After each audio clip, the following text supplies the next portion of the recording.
வீடியோவில் break even பாயிண்ட்டை பற்றி நம்ம அனலைஸ் பண்ண போகிறோம். ஓகே, பிரேக் ஈவன் பாயிண்ட்னா என்னென்னு பார்த்தீங்கன்னா, இது வந்து வால்யூம், நான் எவ்வளோ செலவு பண்ணியிருக்கேன், காஸ்ட்டு எவ்வளோ வாங்கியிருக்கேன், ப்ராஃபிட், இது மூணுத்தையும் அனலைஸ் பண்ணுறது தான் என்னதுன்னா பிரேக் ஈவன் அனலைசிஸ். ஓகே, இது எதெல்லாம் எந்தெந்த இடத்துலலாம் ஃபர்ம்ஸோட சேலு, காஸ்ட்டு, எப்படி ப்ராஃபிட் கிடைக்கி, எவ்வளோ விதமான அவுட்புட் நான் ப்ரொடியூஸ் பண்ணுறேன் அப்படிங்கிற மாதிரி, இதில் என்னென்ன மாதிரி எஃபெக்ட்லாம் இருக்கும், என்னென்ன மாதிரி விஷயங்களை பற்றி பேசப்படுதுன்னு பார்த்தீங்கன்னா, ஃபிக்ஸடு காஸ்ட்டு, வேரியபிள் காஸ்ட்டு, அதோட ப்ரைஸு, சேல்ஸ் மிக்சர்.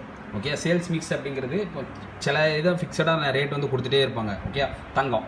ஓகே, ஒவ்வொரு கடையிலையும் பார்த்தீங்கன்னா 1 கிராம் தங்கம் எல்லா கடையிலையும் ஒரே மாதிரி இருக்கும். ஆனால் அந்த செய்கூலி சேதாங்கிறது மட்டும் கொஞ்சம் மாறுபடும். ஓகே, இதை என்ன பண்ணுறாங்க, படிக்கிறோம் அப்படின்னு சொல்லியாச்சு. இந்த ரெவன்யூ வந்து எக்ஸாக்டாக வந்து ஈக்குவலாக இருக்கும் ஒரு பாயிண்டில். அந்த பாயிண்ட்னு பார்த்தீங்கன்னா பிரேக் ஈவன் பாயிண்ட். அந்த பாயிண்டில் ப்ராஃபிட்டும் இருக்காது, லாஸும் வந்து இருக்காது. ஓகே, இது எதுக்குன்னு பார்த்தீங்கன்னா என்னென்னதுக்கெல்லாம் இது வந்து டு டேக் டிசிஷன், நம்ம இந்த பொருளை வாங்கலாமா இல்லையா. ஓகே, ரெண்டாவது to indicate margin of safety, அந்த பொருள்னால இந்த பொருளுக்கு இதான் விலை அப்படிங்கிற மாதிரி விஷயம். அடுத்து டு கம்பேர் பிஸ்னஸ் என்டர்பிரைசஸ், இவங்க கடையில் எவ்வளோ கொடுக்குறாங்க, அவங்க கடையில் எவ்வளோ கொடுக்குறாங்க. To compare a number of facility location. Okay, அந்த மாதிரி ஒரு 4 முக்கியமான பாயிண்ட்டை மட்டும் என்ன பண்ணிக்கலாம்னா பார்த்துக்கணும். ஓகே, அடுத்து பிரேக் ஈவன் பாயிண்ட்டுங்கிற ஃபஸ்ட்டு என்ன சொன்னோன்னா, அந்த பாயிண்ட்டில் வந்து நோ லாஸ் நோ ப்ராஃபிட், லாபமும் கிடைக்காது நஷ்டமும் கிடைக்காது அப்படிங்கிறது. இப்போ அதில் இருக்கிற சின்ன சின்ன டேர்ம்ஸ் என்னென்னு பார்க்கலாம். எஃப்சி அப்படின்னா ஃபிக்ஸடு காஸ்ட்டு, விசி அப்படின்னா வேரியபிள் காஸ்ட் பெர் குவான்டிட்டி, டிவிசினா டோட்டல் வேரியபிள் காஸ்ட். இந்த டேர்ம்ஸ்லாம் ஃபஸ்ட்டு முக்கியமாக பார்த்துக்கோங்க. இப்போ டோட்டல் காஸ்ட் கண்டுபிடிக்கிற அப்படின்னா ஃபிக்ஸடு காஸ்ட்டு இது நிரந்தரம், தங்கத்தோட கிராம் இது நிரந்தரம். வேரியபிள் காஸ்ட் அப்படிங்கிறது செய்கூலி சேதாரம். அது வந்து இப்போ 5 கிராம் எடுத்திங்கன்னா அதுக்கு தகுந்தாப்பில் வேரியபிள் குவான்டிட்டியை பொறுத்து என்ன பண்ணணும், மாறுபடும். ஓகே, இப்போ ஃபிக்ஸடு காஸ்ட்டு, நான் ஆப்பிளோட கூட வந்து பார்த்தீங்கன்னா 40 ரூபா, ஆனால் ஆப்பிள் வந்து எவ்வளோன்னு பார்த்தீங்கன்னா மாறுபடும். ஓகே, எவ்வளோ குவான்டிட்டி, இப்போ 5 ஆப்பிள் வாங்குகிறேன் அப்படின்னா ஒரு ஆப்பிள் 10 ரூபா அப்படின்னா இந்த ஃபிக்ஸடு காஸ்ட் ஆப்பிளோட பைங்கிறது கான்ஸ்டன்ட். நான் பை வாங்குறேன் எக்ஸ்ட்ராவாக, ஒரு பிக் ஷாப்பர் வாங்குறேன் அப்படின்னா அதை ஃபிக்ஸடாக வந்து வச்சுக்கணும். இது வந்து குவான்டிட்டி, 5 ஆப்பிள் வாங்குறேன், ஒரு ஆப்பிளோட விலை 10 ரூபா. இது எல்லாத்தையும் பண்ணிங்கன்னா டோட்டல் காஸ்ட் கிடைக்கும். டோட்டல் ரெவன்யூ அதே கான்செப்ட் தான். செல்லிங் ப்ரைஸ் என்னது குவான்டிட்டி, 5 ஆப்பிள், ஒரு ஆப்பிளோட விலை 10 ரூபா, அதே மாதிரி கான்செப்ட்டில் இது பண்ணிக்கிற வேண்டியதான். ஒரு பாயிண்ட்டில் என்ன சொன்னேன், டோட்டல் காஸ்ட்டும் டோட்டல் ரெவன்யூ ஈக்குவலாக இருக்கணும்னா, இப்போ டோட்டல் காஸ்ட் ஈக்குவல் டு என்னது டோட்டல் ரெவன்யூ. டோட்டல் காஸ்ட்டோட வேல்யூ என்னது எஃப்சி ப்ளஸ் பிசி இன்ட்டு என்னது கியூ. ஒழியாச்சு. டோட்டல் ரெவன்யூவோட வேல்யூ என்னது எஸ்பி இன்ட்டு என்னது கியூ. ஓகே, இதில் நான் இந்த எஃப்சியை மட்டும் வச்சுட்டு எஸ்பி இன்ட்டு கியூ மைனஸ் என்னது இது அங்கிட்டு போகும்போது விசி இன்ட்டு என்னது கியூ.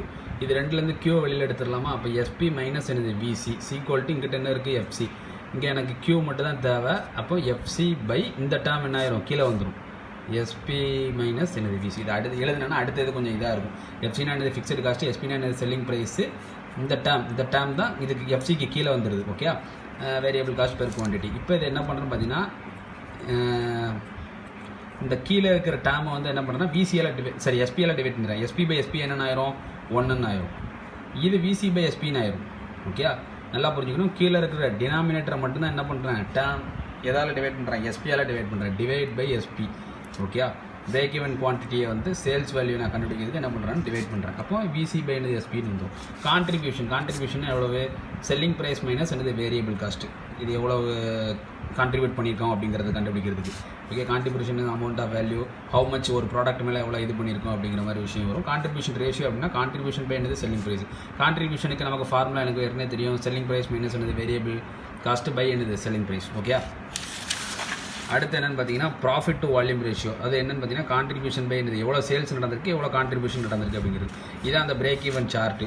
ஓகே, இதை வந்து in reference to the X axis we take an volume in units and Y ஆக்சிஸில் வந்து காஸ்ட் அண்ட் ரெவன்யூ எடுத்துக்கிறோம். இது கூட இதுவும் என்ன ஆகிட்டே இருக்கும், கூட்டிகிட்டு இருக்கும். ஒரு பாயிண்ட்டில் no loss no profit line கிடைக்கும். இந்த பிரேக் ஈவன் பாயிண்ட்டுக்கு கீழே உள்ள பாயிண்ட் வந்து லாஸு, இந்த பிரேக் ஈவன் பாயிண்ட்டுக்கு மேலே வந்து கிடைக்கிறது ஃபுல்லாகவே லாபம் தான். ஏன்னா வந்து ஒரு சர்டைன் லெவலை தாண்டி தான் இது என்ன கிடைக்கும், ப்ராஃபிட்னு கிடைக்கும். ஓகே, இந்த ஃபிக்ஸட் லைன் வந்து இந்த லைன் வந்து ஸ்டேபிள் அப்படியே என்ன ஆகிட்டே இருக்கணும், வந்துட்டு போயிட்டே இருக்கும் கடைசி வரைக்கும். இந்த வேரியபிள் லைன் வந்து இப்போ இன்றைக்கி காய்கறி விலை கூடுச்சுன்னா அது கூடும், இது வால்யூம் கூட விலையும் கூடும். இப்போ 10 கிலோனா காசும் கூடும், 15 கிலோனா காசும் கூடும். அப்போ இந்த லைன் என்ன ஆகிட்டே இருக்கும், கூடிகிட்டே இருக்கும். ஓகே, இதை தான் நான் என்ன பண்ணணும்னு பார்த்தீங்கன்னா ப்ரீஃபாக வந்து எக்ஸ்பிளைன் பண்ணியிருப்பாங்க.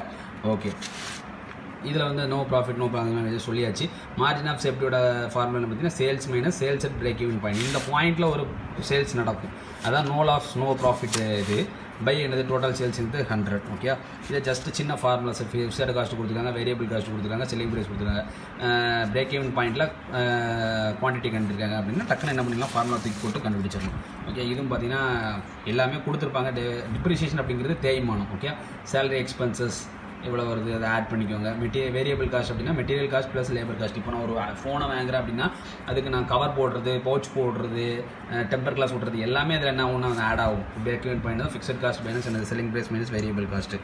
ஓகே, இப்போ 10% ரெடியூஸ் ஆகுது அப்படின்னா முதல்ல அப்போ அந்த 15 ரூபாய்க்கு விற்றுக்கிட்டு இருக்கு, அந்த 15 ரூபாலேருந்து என்ன பண்ணுறது, குறையுது.